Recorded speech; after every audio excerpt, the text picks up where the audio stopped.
سلام دوستان به کانال خودتون یعنی مستر انیمه خیلی خوش اومدید. امروز یک خبر خوش و خبر خیلی باحالی رو براتون دارم. بالاخره انیمه باحال و جذاب وان پانچ من یا همون مرد تک مشتی که یه دونه مشتی رو میزد و همه رو ناکار میکرد، بالاخره خبر فصل سومش اومد و قراره که داخل همین سال 2025 بیاد و هممون منتظر همین انیمه. من که خودم خیلی منتظر این انیمه باحال جذاب هستم و خوبش هم اینه که تریلرش هم اومده. ما داخل تریلرش میبینیم که چه اتفاقی قراره بیفته و داخل تریلر که دارید میبینید عجب مبارزه باحال جذابی هستش.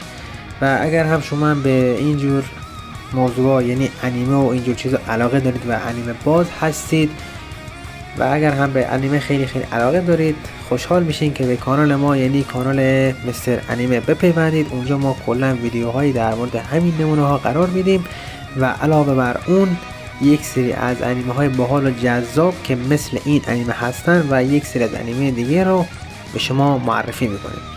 این انیمه خیلی باحال. من به شما پیشنهاد میکنم اگه تا به حال انیمه وان پانچ من رو ندیدید، این انیمه رو میشه گفت یکی از بهترین انیمه های حال حاضر. خوبیش اینه که هم اکشن، یعنی داخلش مبارزه بسیار زیاده و یه دونه خوبی دیگه هم داره که چی جالبه، موضوعش تمیزه، موضوعش خنده داره، حرف نداره. حتما این انیمه رو اگه ندیدید برید ببینید، عالی، حرف نداره. من به شما پیشنهاد میکنم.